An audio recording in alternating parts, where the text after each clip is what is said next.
Hello जी, क्या हाल चाल है। Welcome back to my channel. तो आज मैं आपको शाइनिंग नारा का पार्ट 2 एक्सप्लेन करने वाली हूँ। लेकिन उससे पहले अगर आप मेरे चैनल पे नए हैं, चैनल को सब्सक्राइब नहीं किया है तो जल्दी से चैनल को सब्सक्राइब कीजिए। तो चलिए बिना किसी देरी के चलते हैं अपने एक्सप्लेनेशन की ओर।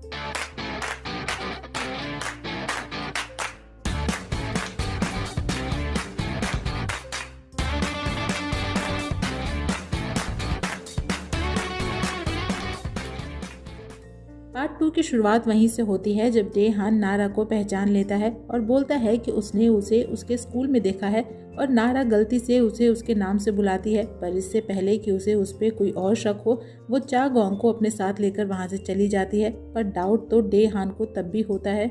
घर आने पे नारा की मॉम उससे लेट आने पे पूछती हैं, जिस पे वो झूठ बोल देती है कि वो जंपिंग रोप प्रैक्टिस कर रही थी और अब से उसे लेट होगा क्योंकि कंपटीशन कुछ ही दिनों में है और वो लोग प्रैक्टिस कर रहे हैं। और नारा के डैड उसे हर बात पे सपोर्ट करते हैं, तो इसलिए उसे उनसे झूठ बोलकर अच्छा नहीं लगता। नेक्स्ट डे डेहान पूरे टाइम बस बिग नारा के बारे में ही सोचता है कि उसे उसका नाम कैसे पता। तो उसे लगता है कि जब उसने नारा को साइंस लैब में जाते देखा था तब उसने वहां से बिग नारा को बाहर आते भी देखा था।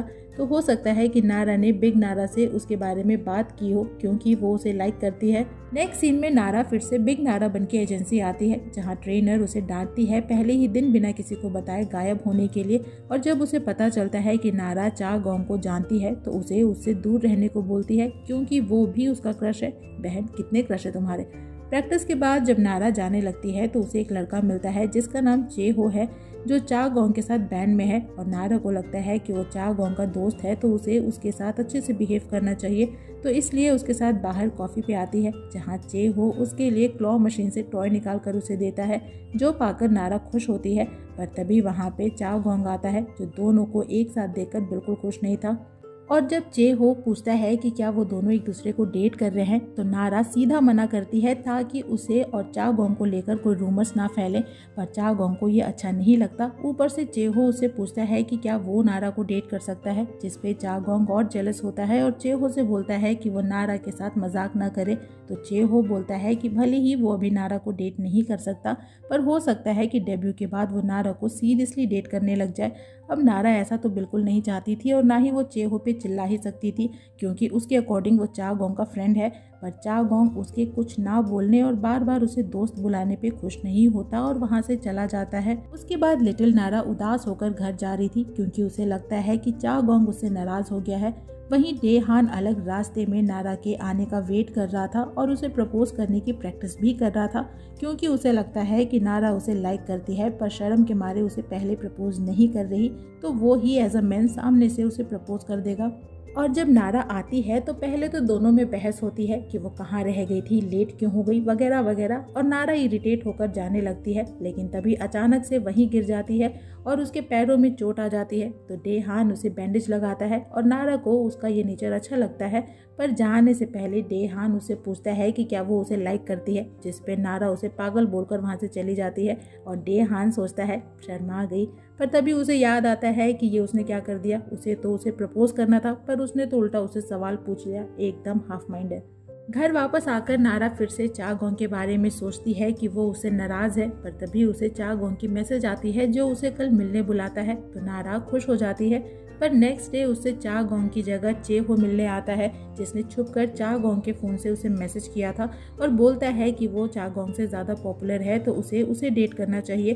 पर नारा बोलती है कि वो झूठा है और उससे कोई बात नहीं करनी। और तभी वहाँ पे चागोंग आता है, जो चेहो को एक पंच मारता है। दोनों के बीच में लड़ाई होती है और हमें पता चलता है कि चेहो प्ले बॉय टाइप का लड़का है, इसीलिए चागोंग उसे नारा से दूर रहने को बोलता है। और चेहो बोलता है कि वो उससे इसका बदला जरूर लेगा। उसके बाद चागोंग नारा को रोता हुआ देखता है तो उसे हग कर लेता है। जिसके बाद नेक्स्ट सीन में दोनों को एक पार्क में देखते हैं और दोनों कुछ देर वहाँ बातें करते हैं। नारा बस उसे एडमायर करती है और हमेशा हैप्पीली उसके साथ रहना चाहती है। और चागोंग उससे अपने करियर और डेब्यू की बातें करता है। जिसके बाद वो नारा को किस करने जाता है एंड नारा वाज लाइक फाइनली वो उसे लिप्स पे किस करने वाला है। लेकिन तभी उसे उसकी मॉम की कॉल आ जाती है, जो उसे जल्दी घर बुलाती हैं और बेचारी को घर आना पड़ता है। और सोचती है कि उसकी मॉम को तभी कॉल करना था जब उसकी फर्स्ट किस होनी थी। और तभी लिफ्ट में अपने डैड से मिलती है, पर अभी तक वो नारा नहीं बल्कि बिग नारा ही थी। तो वो किसी तरह अपने डैड से छुपती हुई बिल्डिंग के बाहर आ जाती है। पर उसके पेरेंट्स भी उसका इंतज़ार करते करते घर के बाहर आ चुके थे और उसे कॉल करते हैं तो नारा उन्हें बताती है कि वो घर के अंदर आ चुकी है, जिसके बाद वो अपने पेरेंट्स के घर में आने से पहले ही घर के अंदर चली जाती है। बट अब प्रॉब्लम ये थी कि उसने अपना बैग और वो मेकअप किट सब लैब में छोड़ दिया था। थोड़ी देर बाद वो फिर से लिटिल नारा बन जाती है और आराम से जाकर सो जाती है, लेकिन नेक्स्ट डे जब वो उठती है तो फिर से बिना मेकअप लगाए वो बिग नारा बन चुकी थी और उसे कुछ समझ ही नहीं आता कि ऐसा कैसे हो गया। तो इसीलिए वो अपने पेरेंट्स के उठने से पहले ही उनके लिए एक नोट छोड़कर जाती है, जिसमें वो बताती है कि वो सुबह सुबह प्रैक्टिस करने के लिए स्कूल जा रही है। पर स्कूल में भी जब तक स्कूल का गेट ओपन होता तब तक काफ़ी भीड़ हो चुकी थी और ऐसे में वो स्कूल के अंदर नहीं जा सकती थी। तो वो अपनी टीचर से आवाज़ बदलकर खुद अपनी मॉम बनकर बात करती है और बहाना बनाती है कि आज उसकी तबीयत ख़राब है तो वो स्कूल नहीं आएगी। जिसके बाद वो मस्त एक रेस्टोरेंट पे जाकर अपना लंच करती है और जब उसकी मॉम उसे कॉल करती हैं तो वो बोलती है कि वो स्कूल में है और अपना लंच कर रही है। वहीं एजेंसी में ट्रेनर को पता चलता है कि नारा की वजह से चागोंग और चेहो के बीच में लड़ाई हुई और अब चागोंग अभी डेब्यू नहीं कर सकता, जिसके बाद ट्रेनर नारा पे गुस्सा होती है कि उसने जानबूझकर दोनों के बीच में लड़ाई लगाई जिससे कि उनका डेब्यू रुक जाए और वो डेब्यू कर सके, और उसे अच्छा खासा सुनाती है। नेक्स्ट सीन में उसे प्रेसिडेंट के साथ देखते हैं जो उसे बताता है कि वो अपना डेब्यू नेक्स्ट मंथ ही करेगी क्योंकि उन लोगों ने चागोंग एंड ग्रुप के बैंड का डेब्यू अभी रोक दिया है। जिसपे नारा बोलती है कि अगर वो ऐसा चागोंग और चेहो के बीच हुई लड़ाई की वजह से कर रहा है तो ऐसा ना करे क्योंकि इसमें चागोंग की कोई गलती नहीं है। और प्रेसिडेंट बोलता है कि उसे ये बात पता है पर फिर भी चागोंग ने वायलेंस का यूज़ किया है तो उसे अभी डेब्यू नहीं करा सकते। लेकिन नारा वहाँ से चली जाती है क्योंकि वो अपनी वजह से चागोंग का करियर बर्बाद नहीं कर सकती। इधर उसकी मॉम को उसकी टीचर कॉल करके उसकी तबीयत के बारे में पूछती हैं और यहाँ दोनों को पता चलता है कि वो यानी नारा ना तो घर में है और ना ही स्कूल में है, और ये भी कि टीचर को नारा की मॉम ने कॉल नहीं किया था। जिसके बाद नारा की मॉम को लगता है कि उनकी बेटी किडनैप हो गई है और उसे उसी लेडी ने किडनैप किया होगा जिसने स्कूल में टीचर से उसकी मॉम बन के बात की थी, और उन्हें ये भी डाउट था कि उसी लेडी ने लंच टाइम में नारा की बात उनसे करवाई होगी ताकि किसी को उस पर शक न हो। उन्हें लगता है कि नारा पिछले शाम से ही गायब है क्योंकि एक तो वो बिना किसी को दिखे घर के अंदर चली गई और रात उन्होंने भी उसे रूम में चेक नहीं किया था, और सुबह भी वो सबके उठने के पहले ही प्रैक्टिस के नाम पे स्कूल चली गई जबकि स्कूल में कोई मॉर्निंग प्रैक्टिस नहीं थी। वहीं डे हान को जब इन सब की जानकारी होती है तो उसे भी लगता है कि नारा किडनैप हो गई है और उसका पूरा शक बिग नारा और चागोंग पे होता है क्योंकि बिग नारा अक्सर नारा के आसपास उसे दिखती थी और उसे उसका नाम भी पता था और उसने उसे कई बार अपने स्कूल में भी देखा है। तो उसे बिग नारा पे और उसके फ्रेंड चागोंग पे पूरा डाउट होता है कि उन लोगों ने मिलकर नारा को किडनैप किया है। इधर नारा के घर पुलिस आ चुकी थी और उसके पेरेंट्स उन्हें पूरी बात बताते हैं कि उन्होंने नारा को शाम से नहीं देखा। इधर नारा अकेली बैठी ये सोच रही थी कि उसे वो मेकअप यूज़ ही नहीं करना चाहिए था क्योंकि इससे चागोंग की मुसीबतें बढ़ गई। वहीं डे हान साइंस लैब में आता है जहां उसे नारा का स्कूल बैग मिलता है और तभी वहां बिग नारा भी आ जाती है और डे हान बोलता है कि उसे पता है कि उसने और उसके फ्रेंड चागोंग ने मिलकर नारा को किडनैप किया है और ये बात अब पुलिस भी जान चुकी है। तो इससे पहले कि पुलिस उस तक पहुंचे और उसे अरेस्ट कर ले वो उसे नारा का पता बता दे, जिसके बाद नारा के पास कोई और ऑप्शन नहीं होता तो वो उसे बता ही देती है कि वही रियल नारा है, जिस पे ऑब्वियसली डे हान विश्वास नहीं करता। तो नारा उसे उन दोनों के बीच की कोई बातें बताती है और डे हान उसके पैरों में वही बैंडेज देखता है जो एक रात उसने नारा को लगाई थी। उसके बाद नारा उसे वो मैजिकल मेकअप किट भी दिखाती है जिसकी वजह से ये पूरा बवाल हुआ था और उसे पूरी बात बताती है। लेकिन तभी पुलिस भी नारा के फ़ोन को ट्रैक करती हुई वहाँ लैब के बाहर आ चुकी थी और डे हान नारा को उसका फ़ोन स्विच ऑफ करने बोलता है और पुलिस वालों के सामने से ही उसे लैब के बाहर ले जाता है। बट पुलिस उसे नहीं पहचान पाती क्योंकि वो अभी बिग नारा है। और नेक्स्ट सीन में वो उसे अपने घर लेकर आता है जहां वो उस मेकअप किट में रखे उस नोट को ध्यान से देखता है ताकि उसमें उसे कोई क्लू मिल सके मेकअप की मैजिक को खत्म करने का। और उसमें वो लिखा हुआ पाता है कि लालच बुरी बला है, वो हर मुसीबत की जड़ होती है और ब्यूटी का लालच आपको नुकसान पहुंचा सकता है, आपसे आपकी रियल आइडेंटिटी छीन सकता है। और डे हान बोलता है कि वो पहले कम मेकअप यूज़ करती थी इसीलिए 1 घंटे में मैजिक ख़त्म हो जाता था, पर फिर उसने लालच करी और ज़्यादा मेकअप यूज़ करने लग गई जिस वजह से आज वो कोई और इंसान बन के फंस गई है। पर नारा बोलती है कि आज तो उसने मेकअप लगाया भी नहीं लेकिन फिर भी वो बिग नारा बन गई, जिस पे डे हान बोलता है कि उसने ज़रूर मेकअप रिमूव नहीं किया होगा जिसके बाद नारा और डर जाती है कि अब तो वो हमेशा के लिए बिग नारा ही बन के रह जाएगी और कभी अपने पेरेंट्स से नहीं मिल पाएगी। ऊपर से पुलिस उसके पीछे पड़ी है सो अलग। लेकिन डेहान बोलता है कि इसका कोई ना कोई सॉल्यूशन ज़रूर होगा, क्योंकि वो मेकअप उसे रिसाइकिल बिन के पास मिली थी। इसका मतलब है कि इसके पहले भी किसी ने उसे यूज़ ज़रूर किया होगा। तो वो इंटरनेट पे मेकअप के बारे में सर्च करता है कि कभी किसी विक्टिम ने उस मेकअप से रिलेटेड अपना एक्सपीरियंस शेयर किया हो। वहीं नारा के पेरेंट्स और चा गोंग अलग परेशान होते हैं, क्योंकि नारा का फ़ोन स्विच ऑफ आ रहा था और इंटरनेट पे ढूंढते ढूंढते नेक्स्ट डे आ जाता है और फाइनली डेहान को उस मेकअप से रिलेटेड इन्फॉर्मेशन मिलती है।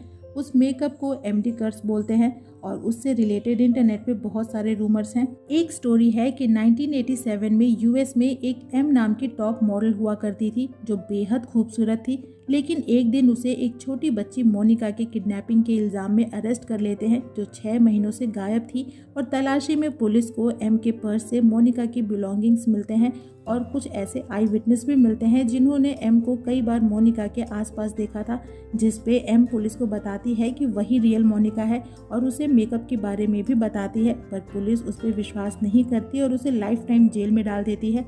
लेकिन कुछ सालों में अचानक से एम जेल से गायब हो जाती है और उसकी जगह मोनिका आ जाती है। पर उसकी स्टोरी पे भी कोई विश्वास नहीं करता। सभी को लगता है कि वो शॉक और स्ट्रेस की वजह से कुछ भी बोल रही है और उसे साइकियाट्रिस्ट को दिखाते हैं। इस स्टोरी में एम की जगह मोनिका तभी वापस आई जब वो मेकअप किट किसी और के पास चली गई, यानी कि नारा भी वापस तभी आएगी जब वो मेकअप किट किसी और के यूज़ में आ जाए। तो अब उन दोनों को यानी नारा और डेहान को उस मेकअप किट को किसी ऐसी जगह रखना होगा जिससे वो किसी और को आसानी से मिल जाए। हालांकि नारा थोड़ी सैड भी होती है कि अब वो चा गोंग से नहीं मिल पाएगी, तो इसीलिए लास्ट टाइम उसे गुड बाय बोलने के लिए वो उससे मिलने आती है, जो उससे पूछता है कि वो कहाँ चली गई थी और उसने एजेंसी क्यों छोड़ दी। जिस पे नारा बोलती है कि उसे कोई सेलिब्रिटी नहीं बनना, उसने एजेंसी तो बस इसलिए ज्वाइन की थी ताकि वो उसे मिल सके और अब वो किसी लॉन्ग ट्रिप पे जा रही है। वो कहाँ जा रही है ये तो वो उसे नहीं बता सकती, पर वो उसे हमेशा याद रखेगी और ऑल द बेस्ट बोलकर वहाँ से चली जाती है। हालांकि नारा इसे सैड ज़रूर होती है, पर यही दोनों के लिए ठीक भी था। और इससे पहले कि चाओ गोंग उसे रोकने के लिए उसके पीछे दौड़ता, डेहान छुप कर उसे रबर टॉय से हिट करता है उसे डिस्ट्रैक्ट करने के लिए, और इसी के साथ वो अपना रिवेंज भी ले लेता है। अरे भाई, लाइक तो वो भी नारा को करता है और सोचता है कि उससे स्मार्ट तो वही है। नेक्स्ट सीन में वो नारा के साथ रिसाइकिल बिन के पास आता है उस मेकअप किट को वहां रखने के लिए, पर गार्ड बोलता है कि उन्हें वो मेकअप किट ट्रैश कैन में फेंकना होगा क्योंकि वो रीयूजेबल नहीं है, जिस वजह से वो उसे वहां नहीं रखते। इधर पुलिस नारा के पेरेंट्स को उसका स्कूल बैग देती है जो उन्हें साइंस लैब से मिली थी। साथ ही नारा के फ़ोन रिकॉर्ड्स भी आ चुके थे, जिसमें ज़्यादातर कॉल्स तो उसके पेरेंट्स के ही थे, पर उसमें एक अननोन नंबर था जिसे यूरी पहचान लेता है क्योंकि वो नंबर चा गोंग का था। जिसके बाद वो सीधा चा गोंग के पास आता है और आते साथ उससे लड़ाई करने लगता है और अपनी बहन यानी नारा के बारे में पूछता है।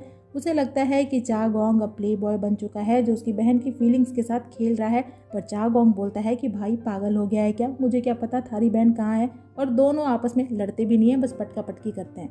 वहीं नारा और डेहान उस मेकअप किट को एक अपार्टमेंट के बाहर रख के किसी का उसे ले जाने का वेट करते हैं और तभी अपने पीछे एक शोर सुनते हैं और उधर ध्यान देने के चक्कर में इधर से कोई उस मेकअप किट को उठाकर ले जाता है, यानी उनकी मुसीबत खत्म हुई। और तभी नारा के पेट में फिर से दर्द शुरू होता है और थोड़ी देर बाद वो फिर से लिटिल नारा बन जाती है और डेहान को थैंक यू बोलती है उसकी इतनी बड़ी प्रॉब्लम में उसकी हेल्प करने के लिए। देखो, हमारा डेहान इतना भी खराब नहीं है।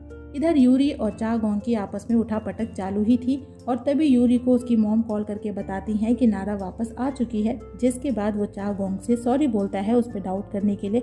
वहीं घर पे पुलिस नारा से ढेरों सवाल करती है कि वो कहाँ गई थी, किसके साथ थी, क्या वो उन लोगों को पहचान सकती है या नहीं, वगैरह वगैरह।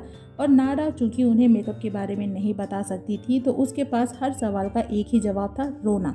हाँ जी, वो बोलती है कि उसे कुछ भी याद नहीं है और गला फाड़ फाड़ कर रोने लगती है ताकि कोई उसे सवाल ही ना पूछे। और इस तरह से वो पुलिस को तो जवाब देने से बच जाती है, पर उसके पेरेंट्स रोज़ उसके पीछे पड़े होते हैं कि अब वो उन्हें सच बता दे। लेकिन यहाँ भी उसकी हेल्प डेहान करता है जो उसे हर रोज़ अपने साथ जंपिंग रोप प्रैक्टिस के नाम पे ले जाता है और धीरे धीरे लोग भी इस बात को भूल जाते हैं। नारा आज भी चा गोंग को मिस करती है तो उसे देखने के लिए एजेंसी के बाहर आती है और दूर से उसे देखती है। आज भी चा गोंग उसे मैसेज करता है और पूछता है कि वो कहाँ है, पर नारा उसे कोई रिप्लाई नहीं देती। एक दिन चा गोंग यूरी के साथ उसके पेरेंट्स के कैफे आता है। अब फिर से दोनों के बीच में फ्रेंडशिप हो गई है और जब वो नारा को देखता है तो बोलता है कि वो तो क्यूट होती जा रही है। एंड यूरी वॉज लाइक पागल है क्या, और नारा से बोलता है गलत फहमी ना पालने के लिए। और नारा भी फाइनली रियलाइज कर ही जाती है कि बिना मैजिकल मेकअप के भी वो रिकॉग्नाइज की जा सकती है। उसकी खुद की भी एक आइडेंटिटी है जिसे किसी सप्लीमेंट की कोई ज़रूरत नहीं है, वो खुद से खुद की सप्लीमेंट है।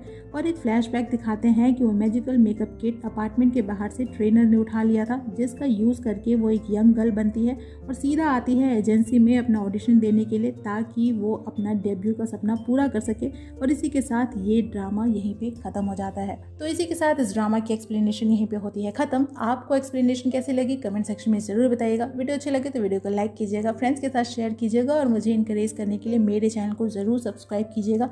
मैं आपसे मिलूंगी नेक्स्ट वीडियो में किसी नए ड्रामा या मूवी के एक्सप्लेनेशन के साथ। तब तक अपना खूब सारा ख्याल रखिए। सायोनारा।